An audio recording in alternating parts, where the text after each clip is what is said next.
All right, everybody, we are live. Welcome to the RFP Success Show. My name is Lisa REHUREK, and I am your host. And today we've got two amazing guests. We've got Susan Quinn. She's the Director of Proposal Development for Myers and Stauffer, and Krystn Macomber, Marketing Manager at Burns McDonnell. So welcome to both of you. I'm excited to have you here. Thank you. Yay. Susan, why don't we kick it off with you just giving us a brief little background about who you are and how you got into proposals. Okay, so as Lisa said, I'm Susan Quinn. I am the Director of Proposal Development at Myers and Stauffer. If you're not familiar with that company, which probably you aren't, but we're a certified public accounting and consulting firm. We've been in business since the 70s, but we specifically focus on government agencies and public sector, and then even more specific on public healthcare, Medicare, Medicaid, et cetera. So in terms of proposal writing, we could be writing anything from an RFI for a local healthcare agency to a master contract for CMS or Health Department of Health and Human Services. So specifically about me, I have about 25 years of experience. Professionally, started off doing marketing and public relations, and absolutely loved it. And then somewhere around, and I was trying to pinpoint this, but I couldn't actually do it, but like 15, 19 years ago, somebody had me write a proposal, and I think I was hooked after that. So my dreams of being this big PR, advertising, networking whirlwind were just shot because I found proposals. So, and for a while I juggled marketing and proposals, which is always a big lift. But eventually I got to Myers and Stauffer, and I was able to focus specifically on proposals. So again, I lead up our team. I've done everything in past jobs from being the one-stop shop for proposals, literally everything. But now I manage a team of about 6 people. That includes writers and admin and kind of everything in between. We do about 155 to 175 proposals a year, sometimes more, sometimes less. We have a 60 to 70% win rate, and so far so good. It's been, and I think everybody sort of falls into proposals, and I definitely fell into it. I don't know. They always say sets off to be a proposal writer, so I think I'm evidence of that. So I love it, and I love too. You guys do have an amazing success rate, and you all do a really good job, and as does Kristen and her company, of the whole ecosystem and the whole kind of a holistic view. It's not just about this proposal that hits your desk. It's about how do we make sure that all the pieces of the puzzle are put together, and that's why you guys have a really nice high win rate. So congrats. All right, Kristen, tell us a little bit about you. Yeah, so I'm Krystn Macomber. So I've been in the industry about 17. It's okay, no one knows how to pronounce my last name. My previous last name before I got married was very easy. It was 4 letters, very simple. But now it's a little complicated. Anyway, so I've been in the industry about 17 years, primarily in the architecture, engineering, and construction world, so the AEC industry. I currently work at Burns McDonnell, which is a global AEC firm headquartered in the Midwest, where I started with the company 4 years ago, or actually 7 years ago, sorry, and worked in Kansas City for 4 years, where I was responsible for building and rolling out our first ever company-wide pursuit process. So prior to me joining, every office, every department did things differently. There wasn't really a standardized process. It wasn't really focused on the strategy component. So I built that and rolled that out for 4 years, and went on a national North America roadshow for quite some time and traveled all the time. So that was a lot of fun. And then I moved out to California about 3 years ago to lead our marketing and pursuit efforts out here. So responsible for a team of proposal strategists, as well as all of the marketing, branding, content strategy, so blogs, white papers, all of that with our subject matter experts to help pre-position and build out our client relationships before the RFP hits. And then on the APMP side, I am the current vice chair for APMP International. So I am finishing up this year as that role, and then we'll transition into the chair position in January. So really excited about that, and got a lot of cool initiatives and projects underway that'll roll out here soon. Yes, and I love just a quick little shameless plug for APMP. For any of you watching that are not a member of APMP, it's Association of Proposal Management Professionals, and it's a great organization. I'm very actively involved as well, so come join us if you haven't already. All right, everybody. So I'm going to start with the best question and the worst question, depending on how you look at it. You know, this broadcast is taking place on October 26th, 2020, the year of the pandemic. So I'd love to hear from both of you. How has it changed? What's going on just from a proposal perspective, and how have you maybe had to shift a little bit with the pandemic? And Susan, I'll go ahead and start with you. So I would say the first and foremost, biggest difference, but very basic, is how proposals are submitted. You know, we really, we had the whole structure set up. You know, we put out 2 days ahead. We try to produce 3 days ahead. It makes it there a day ahead. You know, how many copies? 45 copies. You know, I mean, you all know sometimes it's one copy, and sometimes you're like, how do you even have 12 people that are going to look at this RFP? But we'll give you all those copies. And so we really kind of felt like we were in the trenches with the procurement officers when this all happened, because nobody had any notice. And suddenly agencies are closed. You know, we're all working from home. Procurement folks couldn't get, and I couldn't either, couldn't get their office lines to forward to their home lines or cell phones. And so, I mean, we really kind of went through it with them. And most of them at this point have now changed to electronic, and whether that's email or file sharing or dedicated website. But it took a few months, and it was a little crazy in there for a while. We had a couple interesting incidents. One was, at some point, the procurement officer sort of just threw up their hands and went, "Can you just send it to my house?" You know, and just overnight it to my house. And another one was one where they were like, "Well, I'm only allowed in my office for 45 minutes at a time. So can you somehow arrange for FedEx to get that to me in that 45 minutes?" Like, wow. Maybe not so much. And both of those actually ended up working with their powers that be and deciding to switch it to online or email. So we lucked out. But there was a few weeks there where it was a little hairy. So that's so funny. I was like, maybe this will force the government to finally let us submit via email. And I hope they don't. Do you think they're going to go back? I bet they're not. I don't. Yeah. Maybe. I think you're going to have some sticklers that are going to want it, but hopefully not. So. Fingers crossed on that. Mm-hmm. Yeah, absolutely. Kristen, what have you seen? What have you guys had to do?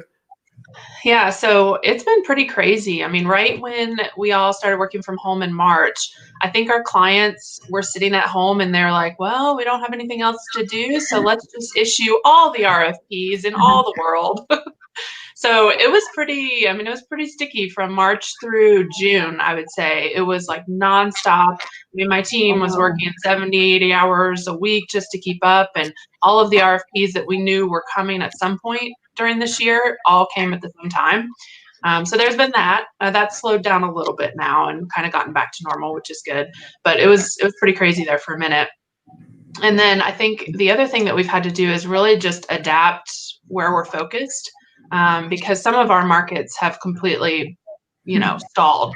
So like aviation and oil and gas, obviously, whereas other markets have really picked up, like manufacturing and all of the effects of COVID, and where, logistics and not being able to move freight and, different products around the country and world. And so a lot of it's now being centralized closer to where people live. And so we're really trying to strategically figure out what markets, have the money, where we always want to follow the money. And so we've been doing a lot of strategic planning to think about what's next for us and where we want to spend our time and resources in pursuing, now that the world is adapting and changing and shifting because of COVID.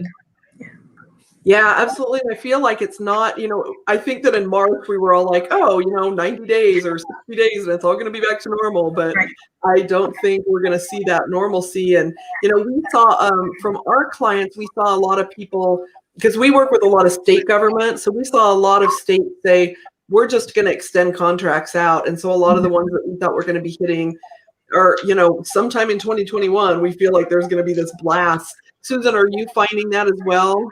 Yeah, so we actually, really debated amongst ourselves whether we were going to see things slow down, just with all this. Yep. So we didn't see them because it's, government. We weren't sure where exactly they were headed. So unlike Krystn, we didn't see things ramp up. But the good news is we didn't really see it slow down either. I mean, maybe a little bit, but not the drastic slowdown we thought, with all government being at home, et cetera. But yeah, we're also seeing some contracts being renewed and, where they wouldn't have normally been. Other things we've seen are longer lead times in some cases of putting the proposals out. I mean, we still get those some that are, oh, we need it it's Friday. Can you send it to us on Monday? I mean, we still get that. But we also we've seen a couple states where, normally they'd give us 6 weeks, 6 to 8 weeks, and they're pushing it out 12. And I'm not sure really what the catalyst is for that, other than they're getting their ducks in a row. And I like to think they have the same thought for us, that they're allowing us to, everybody just a little more time to do everything. So.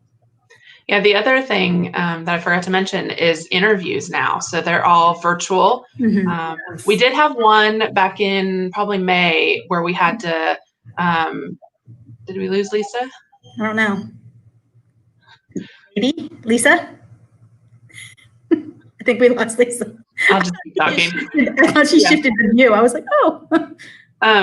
So we had we had one in May where we had to actually interview in person. So we had to go and wear our masks during the interview. And that was interesting because for so long, everyone was just virtual interviews. So we've had to adapt our shortlist prep process because, we used to all just lock ourselves in a conference room for 2 or 3 days and prep and rehearse and refine. And now we have to break that up into chunks over Teams meetings because no one's going to sit on a video call for 10 hours a day. So we've had to kind of adapt our rehearsal process as well. That's really interesting. It's interesting just in the world of virtual in general, right? Just learning how to make sure that the sound, as we were getting prepped for this, make sure that the sound works. I just got booted out and had to come back in. So it's just interesting as we all figure out technology in a different way. I think all of us probably use technology a lot outside of like those presentations, but we know that especially government agencies probably not super prepared for more virtual interviews than we're used to. So, Krystn, I want to ask you a question because you touched on this, and Susan, I'm sure you'll have some thoughts on this. Yeah. A lot of times people will get RFPs and they focus so much on the RFP itself, but there's so much more to that successful RFP than just really great content.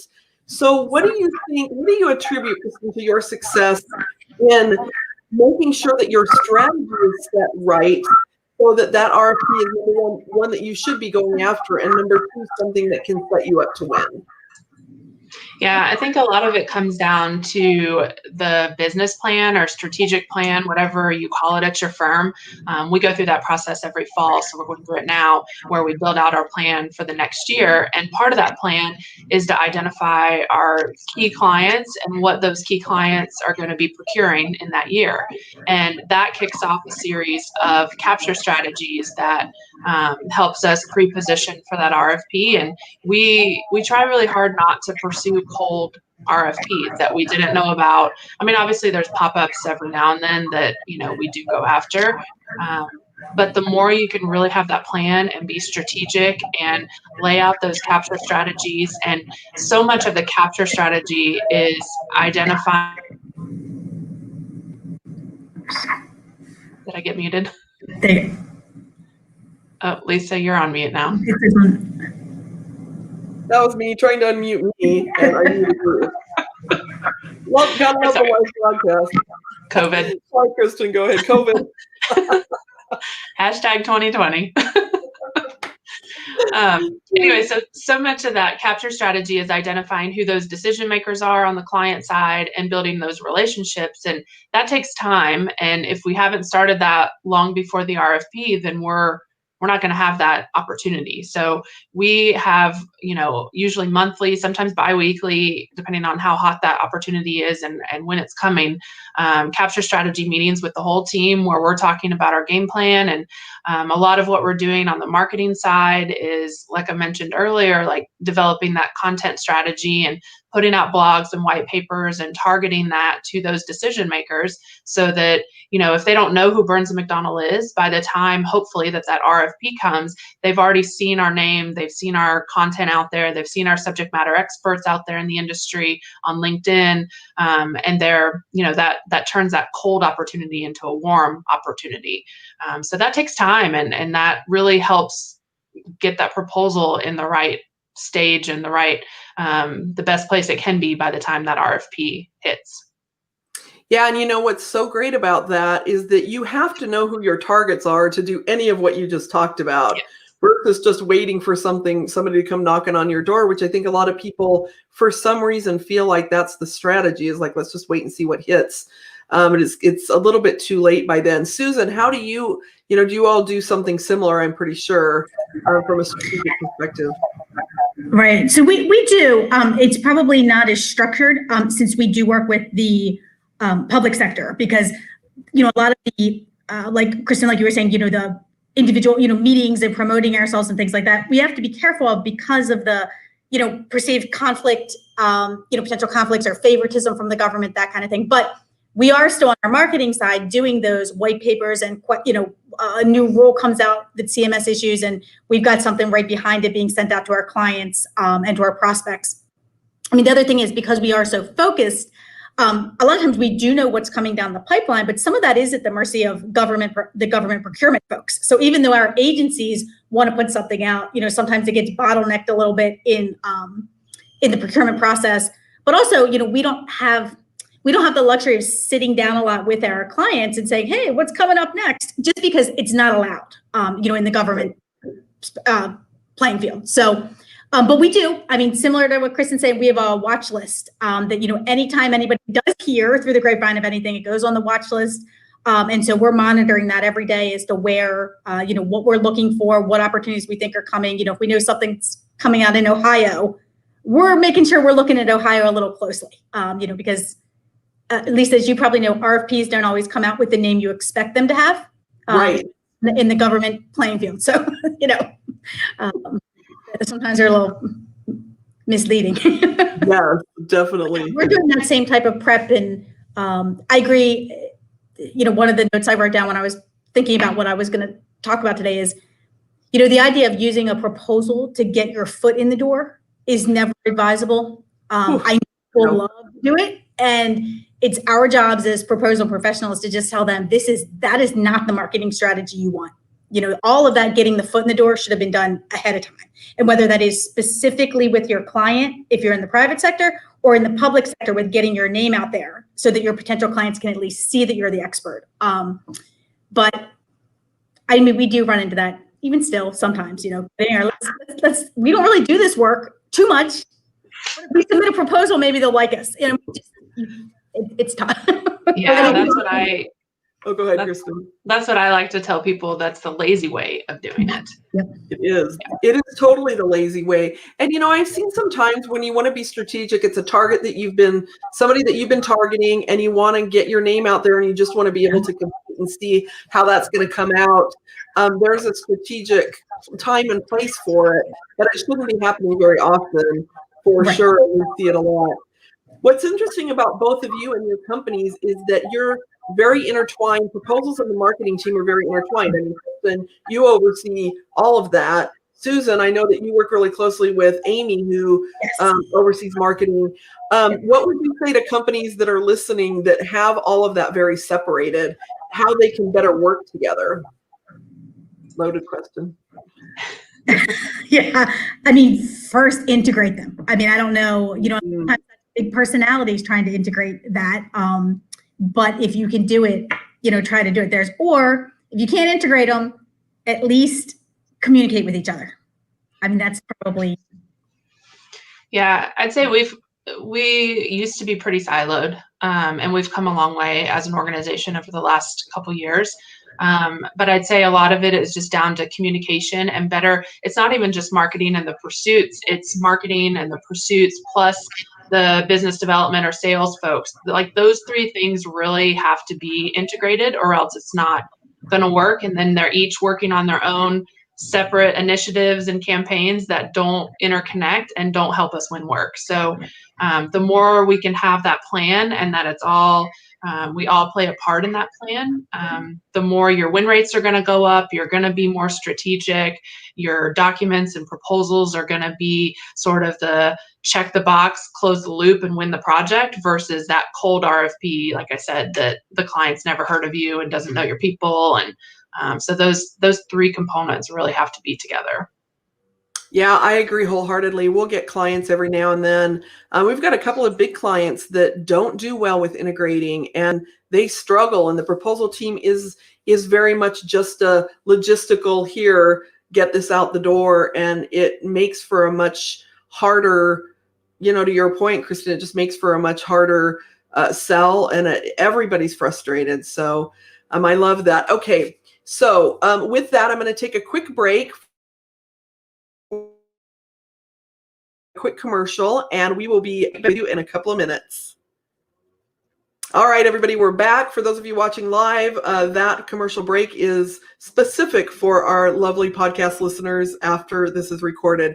So I want to jump into content a little bit. So we talked a little bit about the strategy and how important that is to make sure that you've got that. It is not just solely about the RFP we've got on our plate, but then we get that RFP, you've got to make a good showing. And it is shocking to me, because we review a lot of proposals, how bad the content of so many proposals is. So I'd love to hear from each one of you. Do you have some tips around what you watch for to make sure that your content is as strong as it can be so that the evaluators can evaluate you appropriately? Susan, we'll start with you. Okay. Yeah, I mean, we really focus, again, being given the RFPs to work with, we really focus on that evaluation criteria. Mm-hmm. Always do compliance check to make sure, we've answered everything that they've asked for in the requirements, but then we do a separate check against the evaluation criteria to say, did we really answer these questions? And so I think just like everyone, we use boilerplate on some stock questions that we constantly get. And so it's super easy just to, before I know it, I'm referring to, this is not going to mean anything different, but, disproportionate share hospitals in an electronic health records RFP. And it's like, oh, we can't, how did we miss that? And I mean, sometimes it'll go through multiple writers and nobody's caught this. But that's just the really sort of nitty gritty stuff. I'd say for the overall content, I mean, it's just constantly revising, rewriting, and then, we have a lot of subject matter experts, and they're incredible at what they know. And if I could dump their brains onto the page in a logical order, it would be amazing. But sometimes we're the ones that are going to have to help put that in the logical order. So we get the brain dump, and then provided we have time, which I know everybody's, so I will admit that I think every one of us says it could have been a little better, if we're stuck with time. But always, it's really my team's job then to reread that, hopefully, and massage it, finesse it, make sure that it reads well, and that the content really is, again, going back to that evaluation criteria and answering that. So we really address every RFP.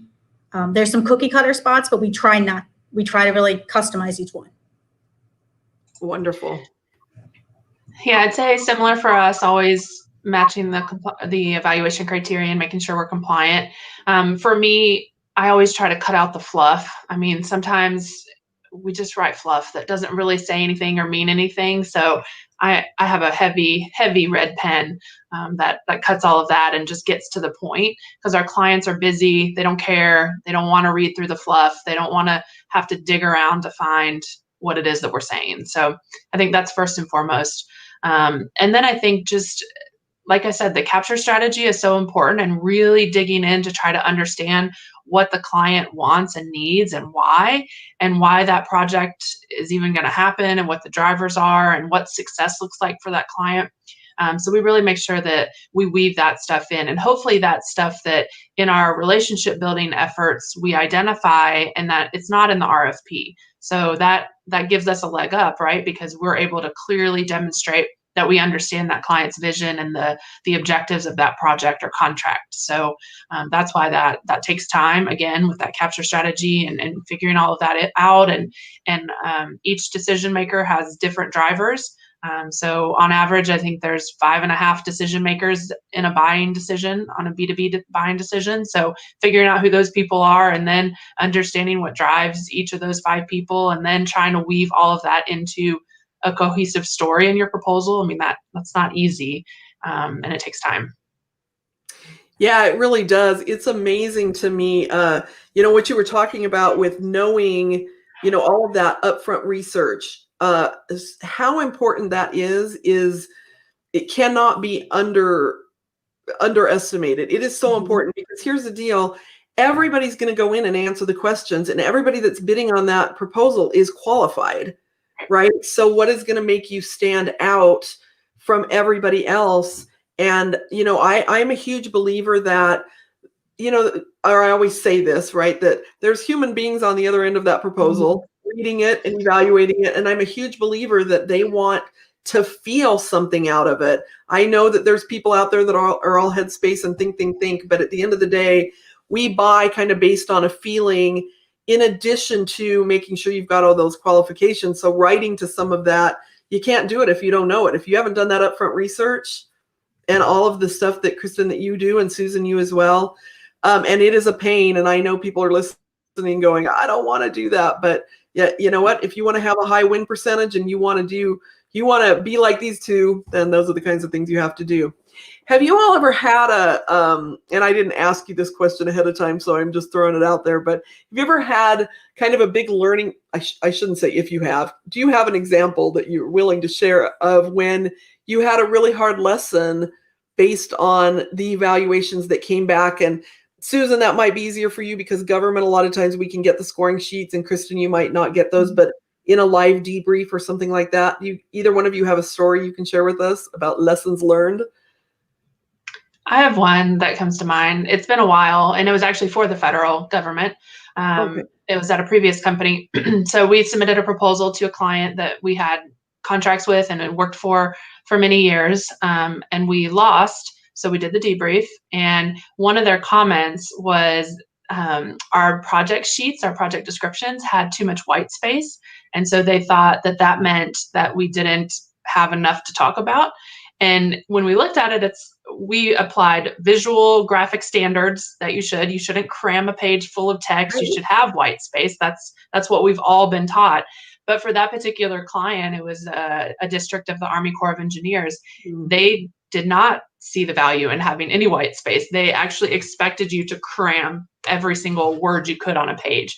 And that was sort of a light bulb moment, like, wow, that's something that we've never heard, first of all. And second of all, maybe we should start asking clients those types of questions in our capture strategies and our relationship building. Like, what do you expect in a proposal? It seems like a silly question. Do you expect full page of text, or is there a little bit of breathing room allowed? So I don't know, that was probably one of the weirdest things I've ever heard in a debrief that kind of put that light bulb, like, wow, huh. Yeah, that is really weird. And what's interesting about that is one of the things that we always talk about is that you've got different behavioral styles, right? If you kind of get into the science of behavior and all of that. And there are some people that really like all of the details, and they tend to probably be engineers and actuaries and CPAs. So all three of us can probably relate to that. But I have never heard that before, Krystn. That's very interesting. Yep. Susan. We had one where the feedback was one statement in the feedback was so incredible, it actually changed sort of how our focus when we wrote RFPs. And that was, they came back and they said, you all have a ton of experience. It is evident, but we didn't get the why. Why is this relevant to us? Wow. So in some ways it's like, shoot, we've been listing, here's our 1,000 clients that we've done over the last 20 years, and it's obviously an exaggeration, but it was pages and pages of clients and client lists. But we weren't answering why it was relevant, at least not in that section. We might have talked about it earlier and talked about it later. But when it came to those, here's our client list, look how great we are. And they went, well, wow. Yeah, but why do we care? And so I still think we throw some client lists, or I do every once in a while, throw them in there, and without that, but we're very aware of did we answer why what we can do is important and how it can help the client? And huge. Missed it a little bit at on this one particular RFP, and then we started to look back at, really as a culture and say, what else are we answering this in every time that we put our name out there? What can we do for the client? Not how good we are. We like that too, but yeah, right. What can we do for the client? Well, it kind of goes back to that, everybody's going to be qualified. And so then how do you make yourself stand apart? And it is really, we've got to kind of put ourselves in the evaluator's shoes, and instead of it making it about us, and we feel like it is because the questions are asking us about us. So it's a really weird, it's a small nuance, but it's a huge thing on the reader end, right? So we see that a lot. It's that so what factor.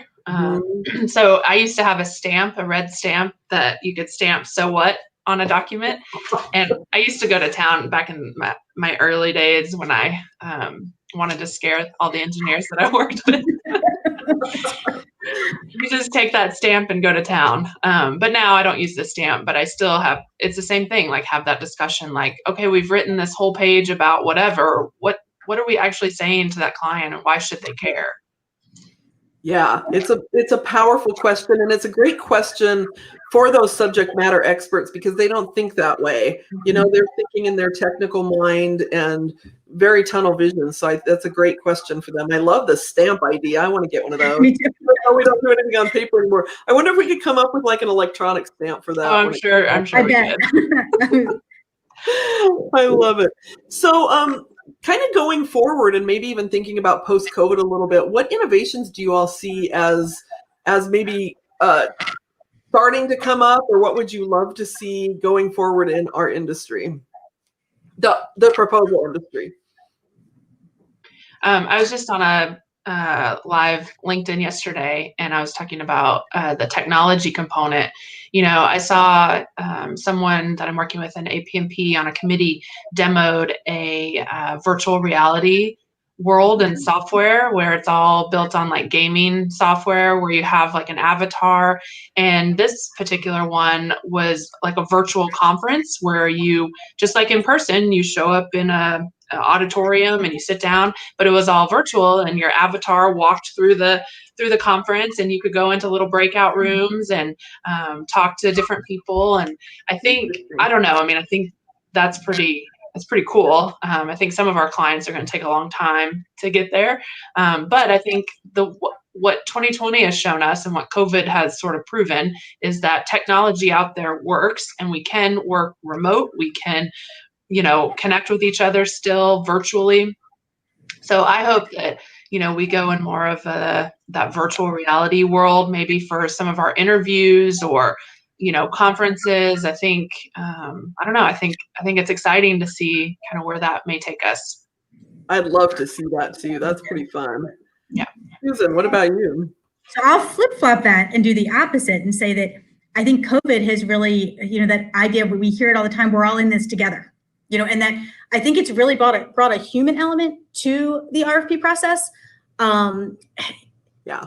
Just in terms of everybody's sort of working together. Like I may be at my house and someone may be in the office and there may be dogs in the background, but we're all okay with that. Whereas I think there was really a formality to sort of working on proposals and just even working together that is kind of breaking down. It's kind of nice. But also I think even with and Lisa, you'll appreciate this, especially with like the government RFPs and the idea that the procurement folks are really there is a real wall between us and the procurement folks, and there but I am seeing that a little bit more. I remember beginning in my career and being petrified if I even picked up the phone and started to dial a procurement officer's number. And now I'm like, you know what? They can answer my question on the phone about your website's down that you just put up. It's just, there's just a little more informality, I think, that's started. And I know obviously that can't break down totally because they need to have that wall. But it is nice to know there's that human aspect of we're all in this together. And that includes both sides, procurement and the us side. Yeah, I totally agree with you. We're seeing that as well on the government side. Krystn, are you seeing that any different there on the commercial side? Yeah, it's the same. I think the walls are coming down. I think we were just having a meeting a couple weeks ago about one of our key clients, and we were talking about how last year when things were normal, our client would barely answer emails. Getting a meeting was so hard. And then this year, turn the tables, and it's easy to get a meeting. Like, they answer their phone, they answer emails. They're more than willing to jump on a Teams call. So for whatever reason, I think, good, bad, or indifferent, COVID has broken down a lot of walls and shown us that human element, which is nice because it's tough to do business and build those relationships with that wall, whether it's virtual or physical. So I think we've gotten a lot better. Yeah, I think so too. And I think just all in general, just kind of loosening things up and making it a little bit more, Susan, you were talking earlier in the broadcast about just how everybody was trying to figure things out in the early months, and how people were like, I don't know, we'll just send it to my home, or, it puts a human element. And I think that helps us in the long run to say, look, don't forget that everybody that's reviewing that proposal is a human, and they're dealing with all the same challenges that you're dealing with, and they don't want to read 12 really highly technical proposals that are not even remotely interesting. So, with that, if you could give our listeners one piece of advice for them to improve their proposals, what would that be? Susan, I'll start with you. So I'll go back to my Indiana Jones, was it the Temple of Doom, that if you have to choose one, you must choose wisely. Yeah.